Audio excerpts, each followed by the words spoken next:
Olá, pessoal da segunda série do ensino médio, sejam todos bem-vindos, né, à programação especial do Centro de Mídia da Educação de São Paulo. Hoje nós teremos aula de História com o professor Caio Vinícius, né, por sinal tenho certeza que vai ser uma aula, assim, muito importante, muito interessante, que é a Baixa Idade Média e a crise do feudalismo. Então, eu passo a fala para o professor Caio. Olá a todos, né? Boa tarde aí nesse novo momento, essa nova fase que a gente vive aí nesse aprendizado à distância. Antes da gente começar a nossa aula, né? Vamos fazer alguns acordos básicos para que a gente tenha um bom desempenho, né? Para que as coisas funcionem muito bem. Então, pessoal, primeira coisa, quem tiver jogado no sofá, deitado na cama, vamos levantar, vamos para uma mesa, né? Pega o caderno, né? Vocês estão com saudade de ouvir essa frase, pega o caderno, porque é importante vocês estarem sentados com a postura adequada, com o material que vocês precisam para tirar as notas importantes. Vocês precisam anotar as partes principais da aula, né? Depois vocês podem rever os vídeos, né? Incrementar essas anotações. Isso levando também em consideração aqueles alunos que falam que são muito auditivos. Não, professor, eu escuto e eu aprendo tudo. Isso é maravilhoso, eu acho que é muito bom que você tenha essa facilidade, mas você também tem que lembrar que você precisa desenvolver e praticar a sua escrita, né? Então não vamos abrir mão de uma coisa que você vem trabalhando e já aprendeu aí há tanto tempo, né? Vamos continuar desenvolvendo, tá bom? Então, acordo feito, todo mundo sentado direitinho nas suas cadeiras, postura. Vamos então dar sequência aí, vamos começar a nossa aula, tá? Nossa aula vai ter duas partes. No primeiro momento a gente vai fazer uma retomada de alguns pontos principais da Idade Média. Aí a gente vai abrir um pouco para vocês tirarem algumas dúvidas, né? O chat está aberto, algumas questões relacionadas a isso. E aí a gente vai entrar na crise do feudalismo, né? Vamos abordar também aí a crise do século XIV e vamos ver o que vai acontecer, né? Tranquilo? Então vamos dar sequência então na nossa aula. O tema da nossa aula é Baixa Idade Média, a crise do feudalismo, renascimento comercial urbano e a crise do século XIV. Parece que é complicado, que é muita coisa, mas a gente vai um pouquinho de cada vez, vocês vão ver que nem é tão difícil assim, vocês vão terminar até gostando, tá? Vamos lá então. Ó, algumas habilidades importantes que nós vamos trabalhar nessa aula, o que vai ser? Ó, interpretar alguns processos de transformação histórica, tá? Analisar as formas como a circulação de cultura em diferentes momentos vai acontecer na nossa história e compreender a gênese e a transformação de diferentes organizações territoriais, como que as coisas vão mudando, né, e se transformam, tá? Tranquilo? Vamos ver nosso objetivo aqui então, tá? Revisar, como eu falei para vocês no começo da aula, alguns pontos importantes da Idade Média, um período bem extenso. Se vocês olharem aí, 1000 anos praticamente, do século V ao século XV. E as transformações que vão acontecer durante a Baixa Idade Média, que é a nossa parte principal aí na aula, tá? Então vamos começar revisando alguns pontos a respeito da Idade Média e do feudalismo. Para começar, pessoal, a gente vai aqui mostrar para vocês como que a gente faz uma divisão didática do período medieval. Como eu falei para vocês, ele é muito extenso, né? 1000 anos. Então, para uma facilidade do nosso aprendizado, o pessoal aqui de História, né? Nós separamos em duas partes, a Alta e Baixa Idade Média. A Alta Idade Média é o período em que as estruturas sociais elas vão se tornar mais cristalizadas, né? A gente vai falar que o feudalismo ele vai se desenvolver de uma forma plena.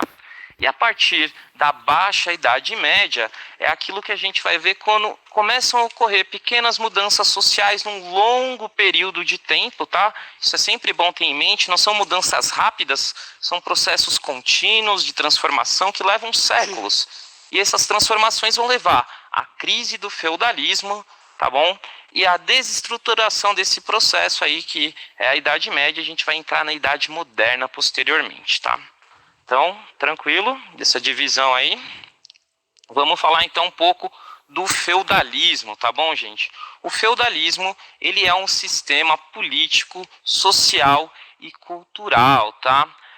Ele é uma característica europeia, ele vai acontecer lá na Europa, tá bom? Esse feudalismo, ele tem uma duração extensa. E um ponto importante é a gente entender que ele tem várias regionalizações, ele não é algo fechado, rígido. Vamos ter o feudalismo de uma forma na Península Ibérica, ele vai ter uma característica ali na França, uma na Inglaterra e assim por diante. Cada região da Europa tem a sua própria especificidade, né, suas características, mas a espinha dorsal, né, a estrutura que vai guiar isso tem um ponto em comum em quase todas elas, tá? A palavra feudalismo tem origem no termo feudum, né, que remetia aí a um benefício que normalmente era cedido, que eram grandes porções de terras normalmente dentro da nobreza e de um nobre mais poderoso, com muito mais terra, cedendo esse benefício aí para um nobre que teve algum grande ato de guerra, né, ou fez alguma coisa valorosa, alguma coisa importante, tá bom? Vamos continuar aqui então, ó. Pontos importantes para a gente ter o início dessa Idade Média, né? A gente tem algumas situações, tá? A primeira delas são as invasões bárbaras. Mas invasões bárbaras de quem? Aonde, Caio? Presta atenção, gente. Invasões bárbaras vão ocorrer principalmente contra o Império Romano, tá? O Império Romano, que tem uma longa duração, né? Roma é uma civilização que dura um bom tempo. Ela passa a ser invadida, né, no seu final ali, na crise do Império, por uma série de povos. E quem que os romanos chamavam de bárbaros? Esse é um conceito interessante que vale a pena a gente trabalhar ele. Para o romano, um bárbaro era basicamente todo mundo que não fosse um romano. Quem não falasse a língua dele, quem não tivesse as práticas que ele tinha, os hábitos dele. Então, tudo que fosse estranho a ele, ele classificaria como um bárbaro, tá bom? Então, esses povos bárbaros, eles passam a invadir Roma, Roma já está enfraquecida. E qual que era a característica principal desses povos? Eles são povos guerreiros, que vivem muitas vezes o quê? De saquear, tá? Então, um povo guerreiro que vive do saque, o que ele vai fazer? Ele vai, normalmente, atacar as principais cidades, os principais centros urbanos, porque são os lugares onde se aglomeram as riquezas, né? Onde você vai ter mais recursos, que vai ser mais interessante. Então, as grandes cidades romanas passam a ser invadidas.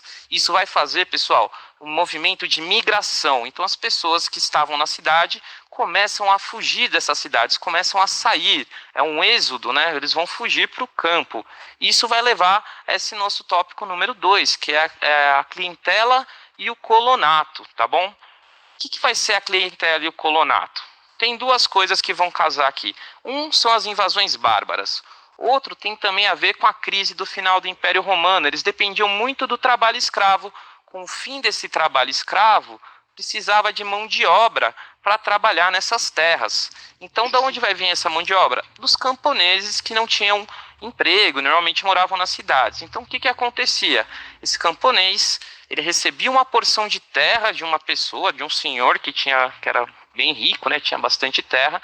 Esse senhor, ele dividia essas terras entre vários camponeses. Esses camponeses nessas terras iam produzir, tá? E parte dessa produção seria cedida a esse senhor. Então ele paga a terra dele com a produção dele, né, com parte da produção. Fora a produção, esse camponês também, ao longo do tempo, também vai ter que pagar depois algumas séries de impostos, alguns custos aí, que aí depois a gente pode retomar numa aula mais específica disso. Aqui é só para a gente relembrar um tópico, tá?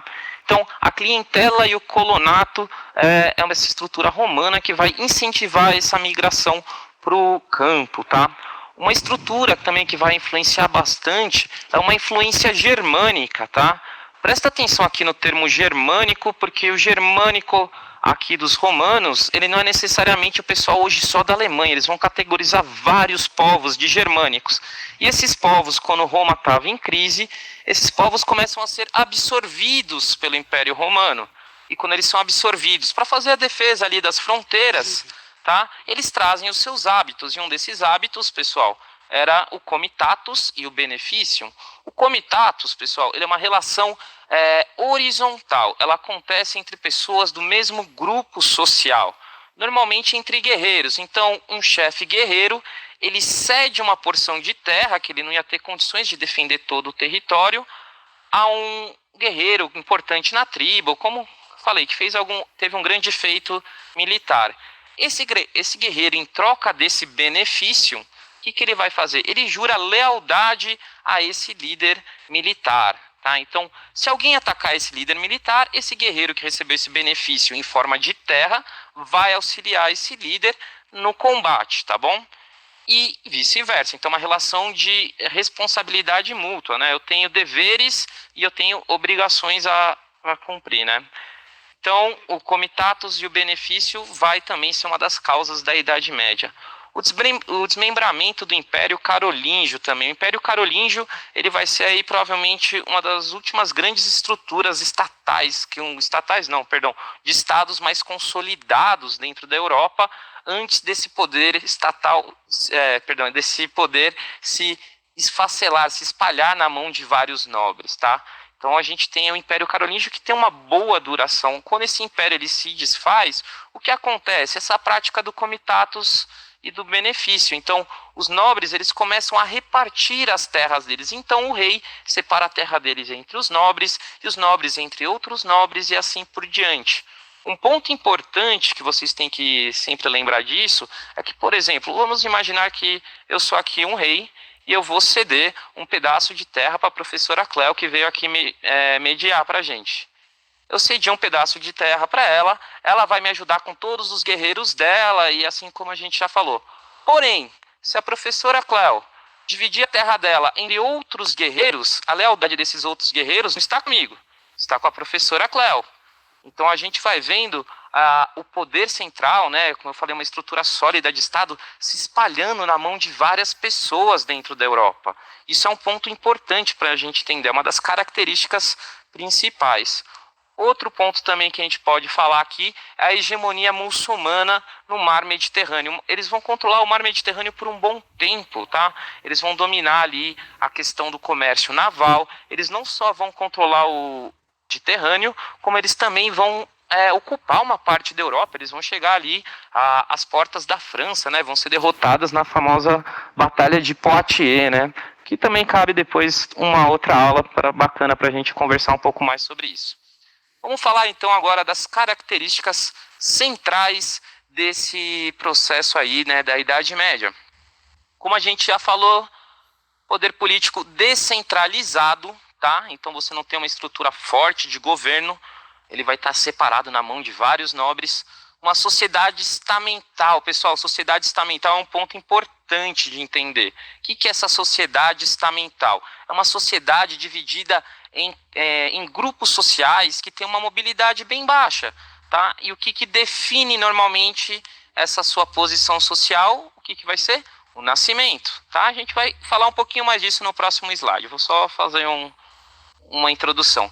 A influência da aristocracia rural, como a gente já falou, né? O poder dividido entre vários nobres no interior, né? As cidades elas começam a se esvaziar muito, né? Então a população vai ser bem rural. A economia natural é um outro ponto importante também, né? Não tinha essa visão de se obter o lucro, tá? Baixo uso de moeda. Então, pense o seguinte, cada senhor que recebia um pedacinho de terra, esse pedacinho de terra funcionava de forma autônoma, independente. Então, era difícil você ter uma moeda que unificasse todos esses diversos feudos. Então, o que acontecia? Não se usava tanta moeda, né? As relações comerciais eram principalmente baseadas na troca. Não quer dizer que eles não sabiam o valor do ouro, das pedras preciosas. Eles sabiam que aquilo era importante, mas as relações comerciais fundamentadas principalmente na troca, tá? Poder centralizado, economia natural, o comércio, consequência, pouco desenvolvido por causa disso também, né, gente? Difícil, várias moedas, não tem alguém também que faça a segurança dessas estradas. Mão de obra servil, que são esses camponeses que vão estar no campo, eles são aqueles que trabalham, né? Eles vão ter essa função aí muito importante. E número 8, a forte religiosidade. Gente, isso é um ponto aí central mesmo. A gente não consegue pensar Idade Média sem pensar religiosidade, tá? A fé é uma característica muito importante, existia assim, muita fé, tá? Não conseguimos pensar sem a influência da Igreja Católica, tá bom? Então, vou comentar a organização social um pouco da economia e a gente abre para algumas perguntas. Como eu falei para vocês, é uma sociedade rural, tá? Dividida em 3 estamentos. Facinho para a gente decorar. O clero, ou seja, a igreja, são aqueles que rezam, tá? A nobreza são aqueles que lutam. Qualquer filme de Idade Média, vocês vão ver os nobres lá. Ou eles vão estar se matando na guerra, ou se matando lá naqueles torneios, né? Eles gostavam de guerra, era o que eles faziam. E os camponeses são aqueles que trabalham. Então, quase todas as funções que não sejam guerra, no caso, e igreja, são os camponeses. Ah, mas não tinha camponês no exército? Tinha, tá? Mas os principais cargos, as figuras mais importantes, majoritariamente são pessoas da nobreza, tá? A economia, como a gente falou, ela é basicamente agrária, tá?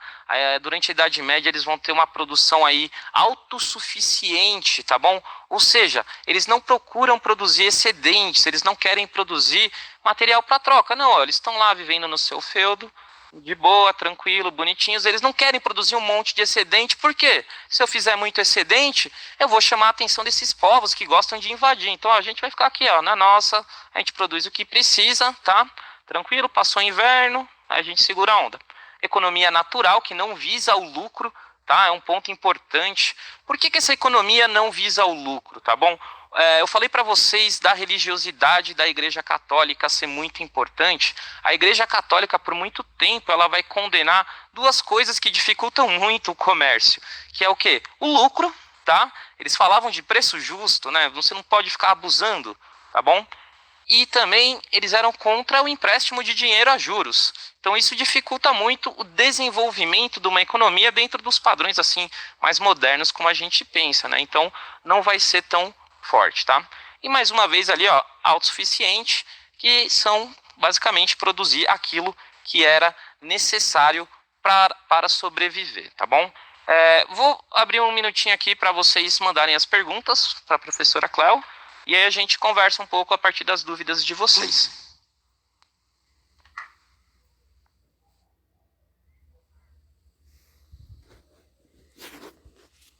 Eles mandaram um?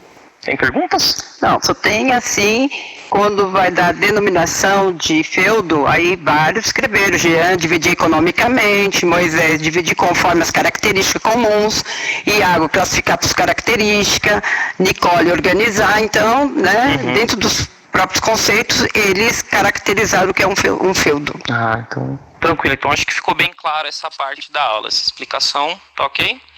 Então vamos dar sequência aqui. Vamos falar então um pouquinho agora da Baixa Idade Média e da crise do feudalismo, tá? Vamos retomar aquilo que a gente falou no começo da aula. São processos extensos, longos, tá? São mudanças que não acontecem do dia para a noite. Eles não desligam uma chavinha e ligam outra. Eles levam um certo tempo. É complicado, tá? Pense o seguinte. A vida de vocês é assim, a gente no começo do ano é uma pessoa, no outro é outra, né? A gente vai se transformando. Então vamos começar a falar das causas dessa crise da Idade Média, tá bom? Uma das causas principais aqui que a gente colocou, eu enumerei algumas, são as cruzadas, tá? As cruzadas, elas, acima de tudo, como eu falei para vocês, pessoal, a Idade Média, ela é muito ligada à religião. Então a cruzada é, antes de mais nada, um movimento de fé.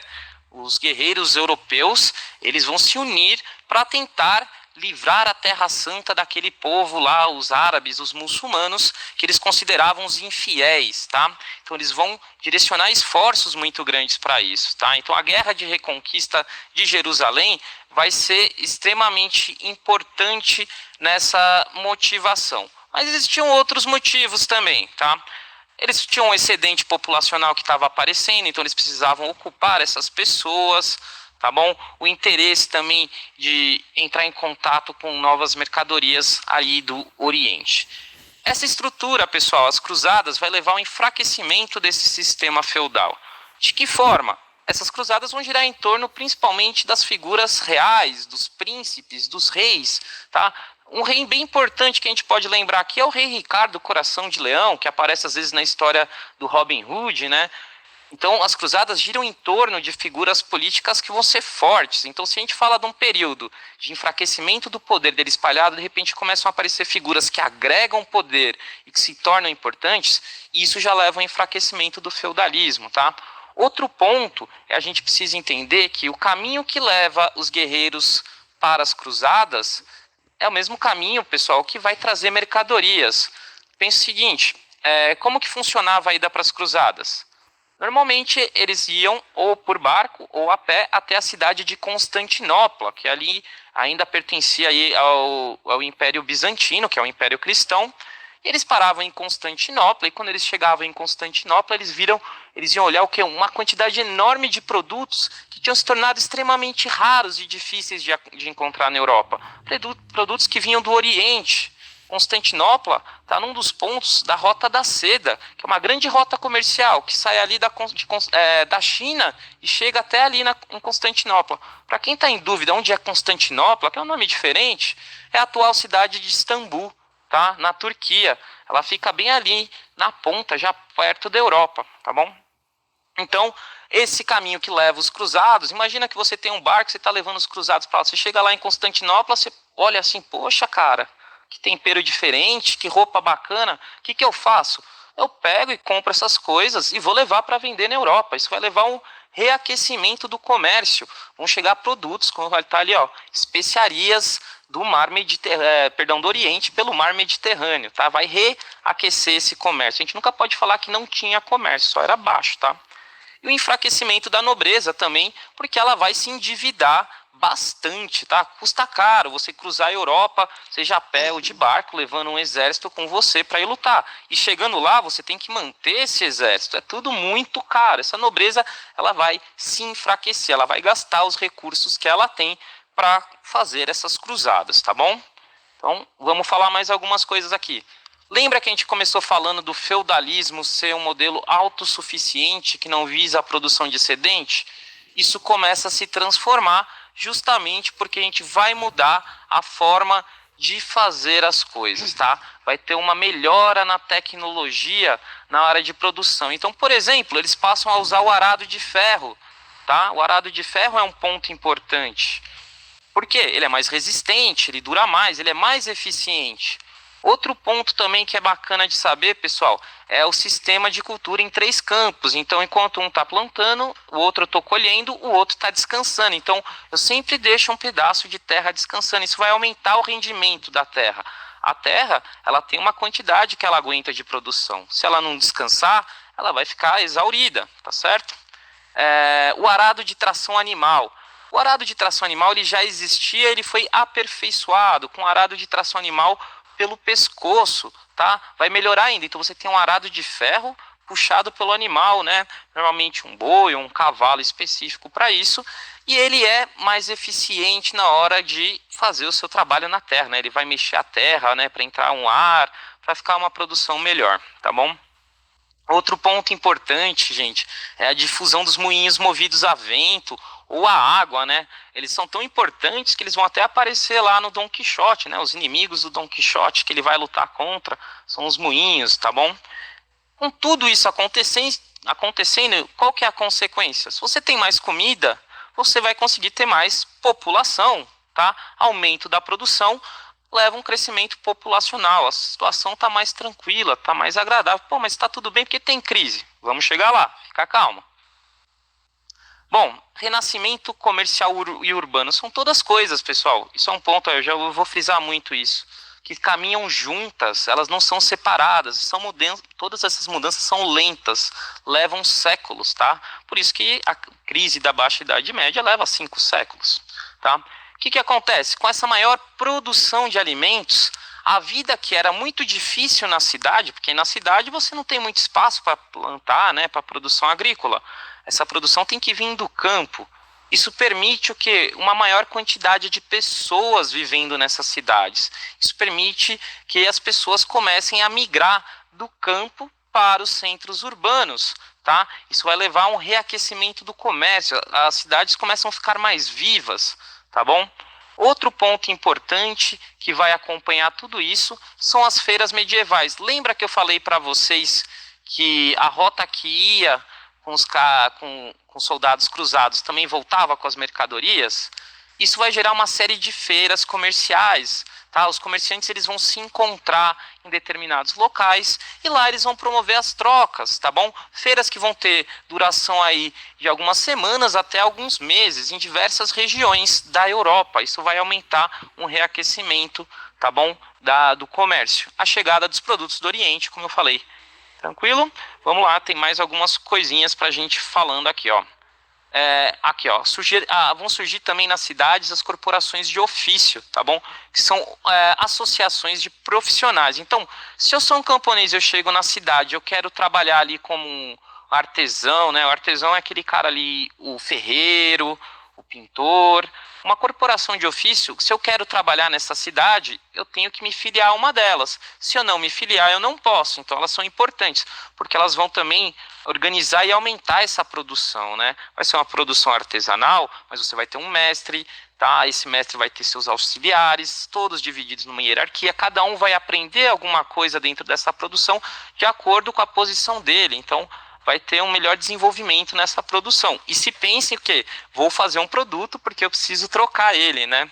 Outro ponto importante vai ser o surgimento da burguesia. Pessoal, burguesia aqui ainda não é aquela coisa que a gente conhece da atualidade, né? Aquele conceito. Por que burguesia? As cidades que começam a surgir, elas recebem o nome de burgos. E esses burgos, normalmente, eles ficavam próximos a algumas feiras, né? Ou dentro mesmo de alguns feudos. E esses burgos começam a prosperar. E essa burguesia, que é o povo que mora no burgo, eles precisam do quê? Eles precisam da sua autonomia em relação ao senhor das terras. Então, esses burgos, eles começam a ter alguns atritos com esses senhores. Eles precisam comprar a sua carta de liberdade, né, para eles poderem comercializar, tá bom? Para eles serem independentes, não estarem sujeitos à lei daquele feudo. Tá? Vamos falar brevemente aqui, ó. O século XIV tem alguns pontos importantes para a gente fechar isso e abrir para algumas perguntas. O século XIV, a gente pode lembrar um pouco aí dos cavaleiros do Apocalipse, né? Fome, peste, guerra e morte, com certeza, vai ter bastante morte. Se o período aí, ó, do século X, esse período do século X ao XIII, gente, ele tem um crescimento populacional, vão aumentar a quantidade de cidades, tá? Esse período também ele vai ter uma série de problemas muito grandes, tá? Que vão influenciar muito nessa crise dessas estruturas feudais. Então vamos começar a falar um pouco desses problemas, tá bom? Vamos falar primeiro da peste negra. Lembra que eu falei para vocês que os navios vão para o Oriente, lá na cidade de Constantinopla, e eles vão com os cruzados, voltam com mercadorias? Eles também voltam com alguns passageiros indesejados, tá? Que são os ratos. Vários ratos vão voltar, e esses ratos que vêm lá do Oriente, eles trazem consigo o quê? A pulga, e essa pulga aí, ela tem um problema que ela causa uma doença muito grave, tá? Essa doença vai ser a peste negra ou a peste bubônica. Para vocês terem uma ideia como essa doença é grave, ela vai matar, gente, quase 1/3 da população europeia, são 25 milhões. Olha esse mapa aí, quantas pessoas vão morrer, olha como ela se espalha rápido, tá? E ela é transmitida pela pulga dos ratos, tá bom? Essa pulga ela vai transmitir, ela tem uma bactéria, ela vai transmitir para as pessoas. Por que a pulga vai transmitir isso para as pessoas? Gente, uma outra característica que a gente pode falar desse período é que as condições sanitárias elas são terríveis, tá? Então, o ser humano convivia muito com os ratos. Por quê? Porque as cidades elas eram imundas, tá bom? Eram muito sujas. Então o cara ia dormir, ele acordava de repente com aquele beijinho na orelha, ele olhava, tava o Mickey mordendo a orelha dele. Complicado isso, né? Então o contato intenso, não ter uma qualidade sanitária decente, isso vai aumentar muito a quantidade dos ratos, tá? E esse convívio com os humanos vai levar à proliferação. Para vocês terem uma ideia de como a peste negra é letal, ela chega num ponto que ela só não se amplia mais porque se criam vazios populacionais, as pessoas morreram, então não tem como ter essa transmissão, tá bom? Então a peste negra é um ponto importante, tá?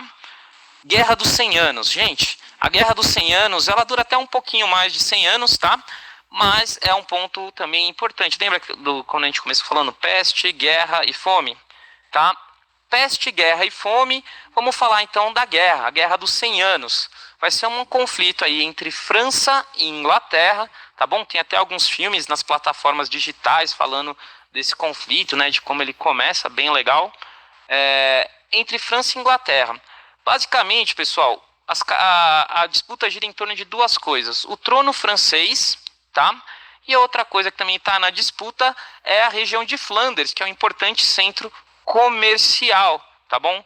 O conflito ele vai ter várias fases. Num primeiro momento, a Inglaterra ela vai sair muito bem sucedida no conflito. Ela vai conseguir impor várias derrotas para o exército francês. Eles vão ocupar boa parte da França, tá? Bastante mesmo, chega a passar dos 70% do território francês. E essa guerra ela vai ter alguns momentos também de trégua, né? Porque o território não consegue suportar. Como assim, professor?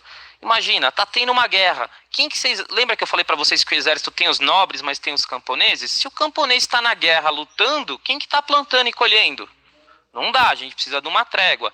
E outra, dentro disso tudo, a gente tem a peste negra. Então, ou o cara planta, ou ele vai para a guerra. Ou o cara também não vai ter lá, não vai ter mais o cara, ele morreu, ele pegou a peste, tá? Então, a Guerra dos 100 Anos ela vai alternar entre momentos de paz, entre momentos de conflito, tá?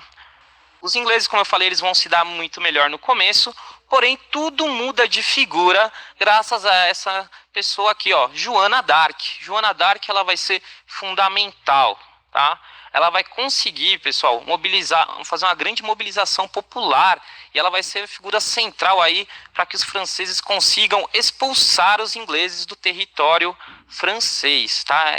Ela é muito importante. E quando você ficar aí reclamando, poxa, minha vida é muito difícil, está tudo muito complicado. Joana d'Arc começou a fazer isso, ela ainda era adolescente, tá? Pensa nisso. Ela acho que ela tinha 15 ou 16 anos quando ela vai começar a ajudar o exército francês a lutar contra os ingleses. E você reclamando de lavar a louça, né? Então pensa melhor nas suas dificuldades. E no final, lá no ano de 1453, a França consegue finalmente derrotar e expulsar os ingleses. Isso é muito importante para a França porque vai gerar um senso de união e vai facilitar a formação do país França, tá?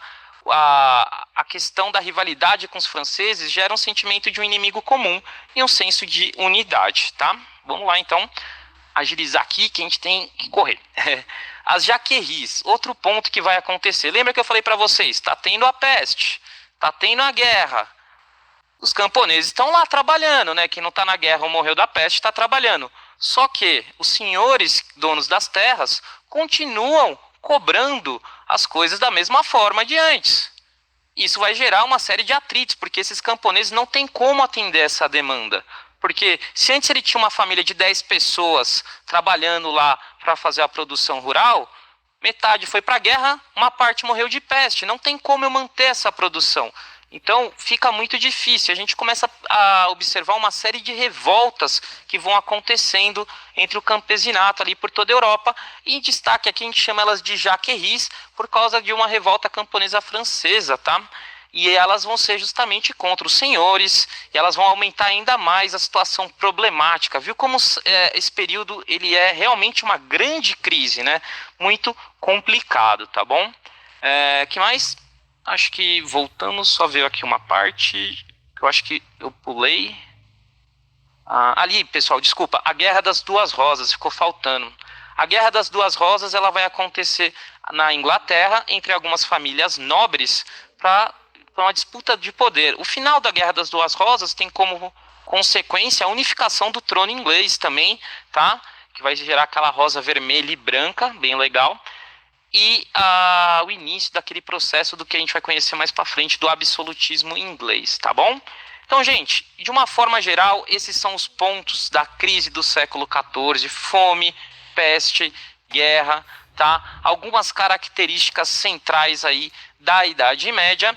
E agora eu vou abrir o tempo para vocês formularem algumas perguntas, tirarem algumas dúvidas relacionadas ao tema aí da nossa aula. Não tem perguntas, sinal que entenderam bem, tenho certeza que entenderam, né? Foi muito claro, né? O professor foi bem objetivo, então acredito que nem vai ter perguntas. Bom, então, pessoal, já que não temos perguntas, eu gostaria de frisar alguns pontos que eu acho que são bem importantes quando a gente pensa nesse período, tá? Pontos centrais da Idade Média. Eu sei que eu falo muito ponto central, mas é que realmente tem alguns. Vamos lá. Sempre, quando a gente fala de Idade Média, a gente tem que falar de forte religiosidade. Essa religiosidade ela é tão forte que ela vai se estender e vai ser uma característica por muito tempo na vida humana, tá? E vai durar por um bom tempo. Outro ponto que eu acho que eu acabei não comentando direito com vocês, gente, é que a Igreja Católica, ela é de fato a estrutura mais sólida durante o período medieval. Enquanto os nobres e os grupos ali, eles vão dividir o poder entre si, a Igreja, ela começa a agregar poder, ela passa a ser a grande estrutura política, tá? A Igreja, ela não só vai ser uma estrutura política, como também vai ser a grande produtora de conhecimento, de arte, de cultura da Idade Média. Todas as obras medievais, elas vão girar principalmente em torno do tema religioso, tá? A Igreja vai ser também uma das grandes donas de terra da Europa, ela vai ser muito poderosa, a Igreja Católica, e ela vai construir esse poder aí ao longo dos anos. A questão, gente, é que todas essas mudanças que a gente está falando, elas levam tempo. Então, ó, a religiosidade é um ponto, a sociedade dividida em estamentos, ela é um ponto muito importante de entender também. Não tem quase mobilidade social, ela é muito baixa, tá? Então, como que eu sou definido nessa sociedade? Pelo meu nascimento, tá? Como que eu sou nobre? Eu tenho que nascer de pais nobres. Outro ponto importante a respeito da nobreza é que esse título de nobreza, normalmente ele é passado de pai para filho, tá? Isso é um ponto central. Então, se um nobre tem 2 filhas, provavelmente ele vai estar numa situação complicada. Falando de nobreza e igreja, vale a pena lembrar que, ó, se um nobre tem alguns filhos, ele tem 2 filhos, vamos imaginar, o filho mais velho herda o título dele de nobreza, enquanto o segundo filho, ele também precisa ter uma ocupação. Normalmente esse segundo filho, ele vai fazer o quê? Ele vai participar da igreja. Então, quando a gente fala de igreja católica, a gente tem que sempre lembrar que uma parte dessa igreja católica, ela vai vir diretamente da nobreza, tá? A nobreza vai ser aí estruturada e formada, a igreja vai ser estruturada também por parte da nobreza. Falei certo, né? Desculpa. E o clero, a gente vai chamar de alto clero e baixo clero. O alto clero vão ser os cargos principais ocupados por esses nobres, e o baixo clero vão ser aqueles outros padres, né? Religiosidade, peste negra, Jaquerie, Guerra dos 100 Anos. Eu acho que, de uma forma geral, a gente conseguiu aqui explicar bem legal assim essa crise da Idade Média e essas características aí que levam um bom tempo para acontecer. Consequências do fim da Idade Média. A gente vai ver a gênese do capitalismo, tá? Esse modelo do capitalismo ele vai aparecer ao final da Idade Média, com o aquecimento da economia, a necessidade do comércio. Esses burgos, esses comerciantes, eles que vão fomentar muitas vezes a formação dos estados nacionais, ou seja, dos países. Por quê? Porque eles querem garantir um comércio seguro, eles querem garantir um comércio próspero. Se eu tenho um país unificado, sólido, eu consigo ter um exército nacional, eu consigo ter um governo que faz obras, ou seja, eu vou ter uma estrada que vai facilitar o trânsito de mercadorias e o trânsito de pessoas, tá? Então, a gênese do capitalismo e o surgimento dos estados nacionais são pontos importantes do final da Idade Média, são suas consequências. E claro, muitas dessas coisas vão se permanecer por muito tempo, tá? Acho que de uma forma geral é isso. Nenhuma pergunta? Só um aluno colocou Guerra Fria, comunismo, né? Mas isso é no século XX. Tá um pouco fora de contexto. Adiantou bastante. Vamos chegar lá um dia no conteúdo, tá? Então acho que é isso, gente. Eu gostaria de agradecer muito a presença de vocês, validar mais uma vez a importância de vocês terem uma rotina de estudos, de